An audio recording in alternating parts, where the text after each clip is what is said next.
Hi hello welcome to our channel. నేను మిశ్రీ. ఈరోజు మనం చెప్పుకోబోయే కథ మిసెస్ అగస్త్య పార్ట్ 38. కథలోకి వెళ్ళే ముందు వీడియోని లైక్ చేసి హైప్ చేయడం మర్చిపోకండి. కథ నచ్చితే సబ్స్క్రైబ్ చేసుకోండి. నా మాటకి చిన్నగా నవ్వి ఎందుకు ఇంటికి వెళ్ళావు అంటావు కదా అని తను అనగానే తను ఏం చెప్తున్నాడో అని అలర్ట్గా కూర్చున్నాను నేను.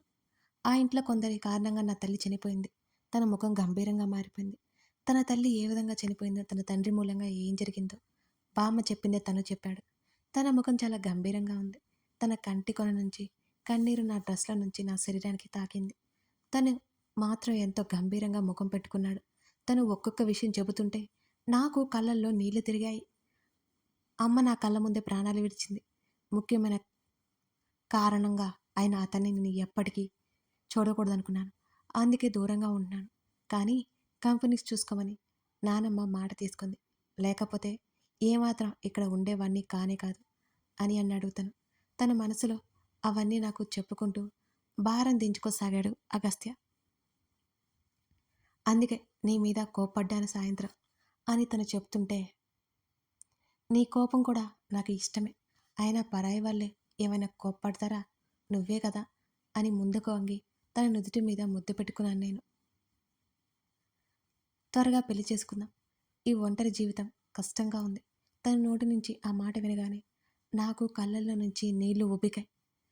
తనెంత ఒంటరిగా ఫీల్ అవుతున్నాడో నాకు బాగా అర్థమైపోయిందిక. నాకు డాడీ అయినా ఉన్నారు, కానీ తనకు అందరూ ఉన్నా కానీ ఎవరూ లేనట్టు పెరిగాడు ఒంటరిగా. ఏడుస్తూ తన పెదవుల మీద ముద్దు పెట్టుకున్నాను. వెంటనే దూరం జరిగి త్వరగా పెళ్లి చేసుకుందాం అని అన్నాను నేను. తను నా కన్నీరు తుడుస్తూ నవ్వి వెళ్ళిపోవడానికన్నట్టు పైకి లేచాడు. తను వెళ్ళిపోవడం నాకు ఇష్టం లేదు. తనని గట్టిగా హత్తుకున్నాను. ఆ వెళ్ళనివ్వకుండా. వదిలితే వెళ్ళాలి అన్నాడు నవ్వేస్తూ అగస్త్య. నన్నేడిపించి వెళ్ళకు, ఉండిక్కడే అని నేను అంటుంటే గట్టిగా చుట్టేసి, ఉదయాన్నే ఆఫీస్కి వెళ్ళాలి కదా అని అన్నాడు అతను.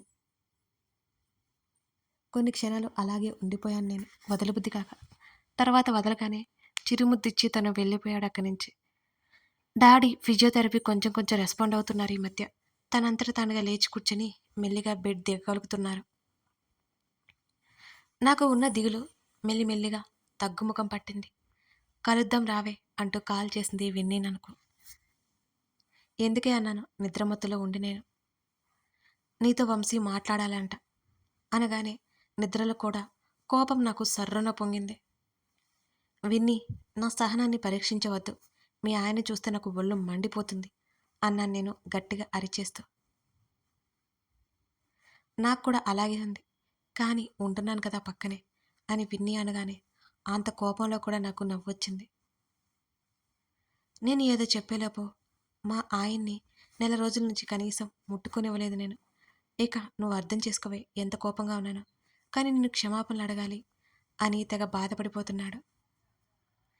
అందుకు విన్నీ బాధపడుతూ, అందుకే కరగక తప్పలేదంట తను. పర్లేదు, నేను కలిసి తను క్షమించలేను కాబట్టి అందరికీ టైం వేస్ట్. అదే విషయం చెప్పు మీ ఆయనతో. పాపం నెల రోజులంటే కష్టం కదా విన్నీ, త్వరగా కనికరించు అని అల్లరిగా అన్నాను. నువ్వు ఆయన క్షమించే వరకు బెడ్ కట్ అంతే అన్నాడు అన్నది విన్ని. ఓసిని, ఇది చాలా దారుణమే బాబు, పాపం అన్నాను ఆశ్చర్యపోతూ. అదంతేలే, సరే ఏం చేస్తున్నావు అని అడిగింది విన్ని. నిద్ర లేచా ఇప్పుడే అన్నాను ఆవలిస్తూ. నేను ఆఫీస్ మానేశా, బోర్ కొడుతుంది ఇంట్లో, మూవీకి పోదామే అంది విన్ని. సరే వెళ్దాం, ఇంకో అరగంటలో వస్తా, టికెట్స్ తీసి ఉంచు అని చెప్పాను నేను. డన్ అని చెప్పగానే కాల్ కట్ చేసి ఫ్రెష్ అవడానికి వెళ్ళిపోయాను. డాడీ దగ్గరికి ఒకసారి వెళ్ళి కాసేపు మాట్లాడి సినిమాకి వెళ్తున్నట్టు చెప్పి వచ్చేసాను నేను. స్కూటీలో స్టార్ట్ అయ్యాను. విన్నీ లొకేషన్ షేర్ చేసింది. దాని ఇంటి అడ్రస్ నాకు తెలియక రయ్యమనిపించి తను షేర్ చేసిన అడ్రస్ దగ్గర ఆగి కాల్ కలిపాను తనకి. కాల్ లిఫ్ట్ చేయలేదు. నాకు ఒక్కసారిగా చిర్రెత్తుకొచ్చింది. మళ్ళీ మళ్ళీ ట్రై చేశాను, అయినా లిఫ్ట్ చేయలేదు. పెద్ద ప్లాన్ వేసిందని తిట్టుకుంటూ తప్పక నేను లోపలికి నడిచాను. ఇల్లు చాలా పెద్దగానే ఉంది. వీళ్ళు కూడా బడాబాబులే అని నాకు అప్పుడు అర్థమైంది. హాల్ అంతా చాలా సైలెంట్గా ఉంది. కనీసం డోర్ కూడా వేలేదేంటి అనుకుంటూనే ఉన్నాను నేను. మెట్ల నుంచి ఎవరో వస్తున్నట్టు టకటకా సౌండ్ వచ్చి అటువైపుకి తల తిప్పి చూశాను నేను. నన్ను అక్కడ చూసి వంశీ తెగ షాక్ అయిపోయాడు. శ్రీదా అంటూ మెల్లిగా దగ్గరికి వచ్చాడు వంశీ. విన్నీ ఎక్కడ తగలడ్డావే అని చుట్టూ చూస్తూ గట్టిగా పిలిచాను. స్నానం చేస్తుంది చెప్పాడు తను మెల్లిగా. తన మాటలు పట్టించుకోకుండా విన్నీ గది వైపుకి నడిచాను నేను. నా వెనకే వస్తున్న వంశీని విసుగ్గా చూసి ఏం అని అడిగాను చిరాగ్గా. ఐఎమ్ రియల్లీ సారీ శ్రీదా అని అన్నాడు. తన ముఖంలో అపరాధభావం తొంగి చూస్తోంది. తన సారీ నేను పడిన బాధను, ఆవేదనను, నా అగస్త్య నన్ను అసహ్యంగా చూసిన చూపులను అన్నిటినీ మర్చిపోయేలా చేయగలదా? చేయలేదు కదా. గప్పున కన్నీళ్లు తిరగ్గా కష్టంగా ఆపుకున్నాను నేను అతని ముందు వీక్ అవ్వలేగా. చూడు మిస్టర్ వంశీ, ప్లీజ్ మీరు నా కళ్ళ ముందుకు ఎప్పుడూ రావద్దు అన్నాను 2 చేతులతో దండం పెట్టేస్తూ. శ్రీదా, తెలిసి తెలియని వయసులో చాలా తప్పు చేశానని అప్పుడు నాకు ఏమాత్రం తెలియదు శ్రీదా. నిజంగానే అగస్త్యకి నువ్వంటే ప్రాణం పెట్టేసుకుంటానని నేను అనుకోలేదు. ప్లీజ్ ఈ తప్పు భారం నేను మోయలేకపోతున్నాను అని అన్నాడు వంశీ భారంగా. తన ముఖంలో బాధ కనిపిస్తున్నా నేను ఏమీ చేయలేను, కరగను అంతే. శ్రీదా, ఇప్పటికే అగస్త్య స్నేహాన్ని పోగొట్టుకున్నాను. నా వైఫ్ నీ కోసం నన్ను బ్లేమ్ చేసి కనీసం నేనెవరో తెలియనట్టు బిహేవ్ చేస్తుంది. నీ విలువ ఇప్పుడు తెలుస్తుంది. ఇంతలా అవుతుందని నేను అప్పుడు అనుకోలేదు. నాకు అగస్త్య నేను ఇంకా ఇష్టపడుతున్నానని తెలిసి ఉంటే ఎప్పుడో చెప్పేసేవాణ్ణి. నువ్వు నన్ను క్షమించాలి అంటే నేనేం చేయాలి? దీనంగా అడిగాడు వంశీ. ఒక క్షణం పాటు అనిపించింది నాకు, నేను క్షమిస్తే క్షమించకపోతే అతనికేం నష్టం లేదు. అయినా తను అంతలా దిగి వస్తుంటే మూర్ఖత్వం చూపించడం అవసరమా అని, మరి ఇంతలా బ్రతిమాలుతుంటే నాకు కష్టంగానే అనిపించింది. సరే, నేను ఆ విషయం గురించి ఇక మర్చిపోయాను. నువ్వు మర్చిపో. మేం చాలా సంతోషంగా ఉన్నాం ఇప్పుడు. మళ్ళీ గుర్తు చేయకు అని అన్నాను. అయితే క్షమించినట్టేనా అని అడిగాడు. హా అన్నాను. వంశీ కళ్ళల్లో సంతోషం కనిపించింది నాకప్పుడు. ఇంకా ఇక్కడే ఉన్నావేంటి? ఎక్కడికి వెళ్తున్నావు కదా, వెళ్ళు ముఖం విసుగ్గా పెట్టుకుని చెప్పాను నేను. వంశీ నవ్వి ఏదో ఒక రోజు నా తప్పు సరిదిద్దుకునే అవకాశం వస్తుందేమోనని ఎదురు చూస్తూ ఉంటాను అని అక్కడి నుంచి వెళ్ళిపోయాడు. తల తిప్పి చూసిన నాకు ఏడుస్తూ కనిపించింది విన్ని. విషయం తెలిసినప్పటి నుంచి అదంతా ఎంత నరకం అనిపిస్తుందో నాకే తెలుసు. విన్ని నా మీద కోపం వస్తుందా? లేదు. చాలా చాలా థ్యాంక్స్ శ్రీ, నీ మంచి మనసుకు అంటూ హత్తుకుని ఏడ్చింది విన్ని. ఇప్పుడు ఈ ఏడుపుగొట్టు ప్రోగ్రాం ఆపి త్వరగా బయలుదేరి సినిమా టైం అయిపోతుందే అన్నా నేను విసుక్కుంటూ. అది నవ్వేస్తూ కళ్ళు తుడుచుకొని మరో 10 నిమిషాల్లో రెడీ అయిపోయింది. ఇద్దరం బయటకు వచ్చాం అక్కడి నుంచి. నేను ఒకసారి నిన్ను ఇంటికి ఇన్వైట్ చేశాను కదా, అప్పుడే వస్తే నీకు సరికి మధ్య డిస్టర్బెన్స్ ఎప్పుడో పోయేది అని అంది విన్ని. స్కూటీ మీద ఇద్దరం బయలుదేరాం. దారిలోనే మాట్లాడుతోంది. వదిలే విన్ని, అవన్నీ గుర్తు చేసుకోవాలని లేదు నాకు అన్నాను నేను. అదేం మాట్లాడకుండా ఇక సైలెంట్ అయిపోయింది. ఇద్దరం మూవీకి వెళ్ళాం అక్కడి నుంచి. ఒకవైపు విన్ని, మరోవైపు ఎవరో అమ్మాయి కూడా కూర్చున్నారు. నాకు క్రిష్ మాటలు వినిపించాయి. ఎక్కడో క్రిష్ ఉన్నాడనుకుని దిక్కులు చూశాను. నా పక్కనే ఉన్న అమ్మాయి పక్కన కూర్చుని కనిపించాడు క్రిష్. ఆ అమ్మాయి చేతిలో తన చేతిలోకి తీసుకుని ఏదో సుత్తి వేస్తున్నాడు. చెప్తా క్రిష్ సంగతి చెప్తా. ఎంత బిల్డప్ కొట్టాడో. ఇంటర్వెల్ వచ్చేలోపు మాస్క్ పెట్టేసుకుని సెల్ఫీ తీసుకుంటున్నట్టు సైలెంట్గా కొన్ని ఫోటోలు క్లిక్ అనిపించాను క్రిష్ని ఆ పక్కన అమ్మాయిని. అమ్మాయిలతో మామూలుగా బడాయి వేయట్లేదుగా, నాన్ స్టాప్గా మాట్లాడుతూనే ఉన్నాడు. పాపం పిల్లోడు తెగ ట్రై చేస్తున్నాడు ఆ పిల్లని పటాయించడానికి. నేను సంతోషంతో మూవీ ఎంజాయ్ చేస్తూ పొట్టలో పాప్కార్న్స్ వేసేసా ఫుల్గానే. మూవీ అయిపోయిన తర్వాత నేను విన్ని బయటకొచ్చాను. క్రిష్ బైక్ తీసుకొచ్చాడు. ఆ బైక్ ఎదురుగా నిలబడి చేతులు కట్టుకుని తన వైపు చూసి కళ్ళెగరేశాను నేను. గతుక్కుమని కళ్ళు పెద్దవి చేసి చూశాడు నా వైపు క్రిష్.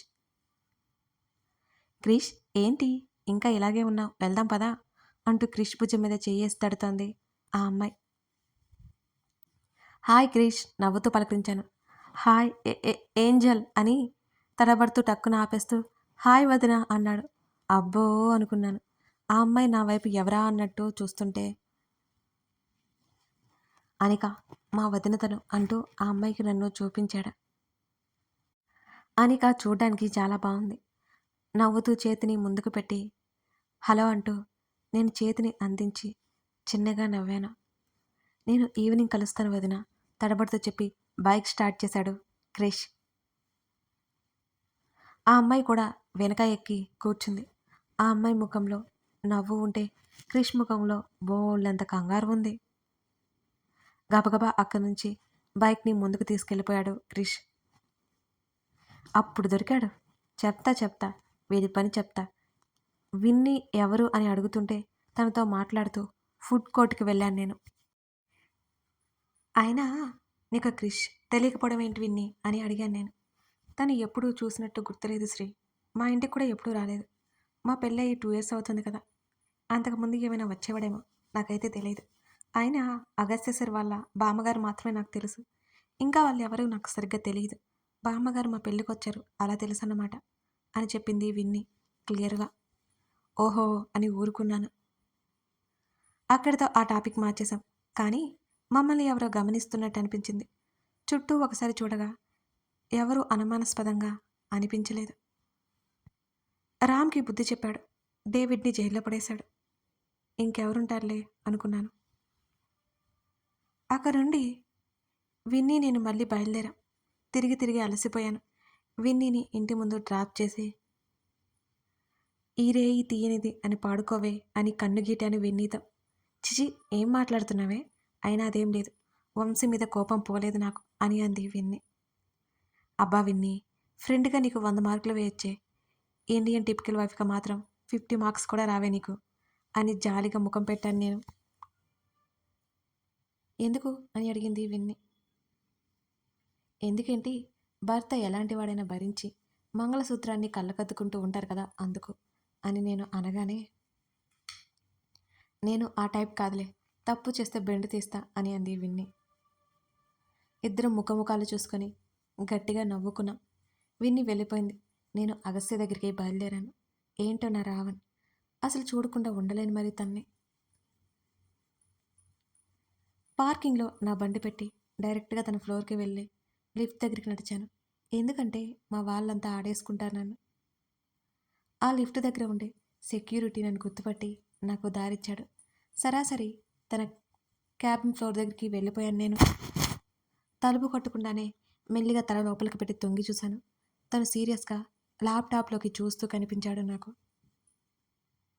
లోపలికి అడుగుపెట్టాను. తను నన్ను గమనించనే లేదు.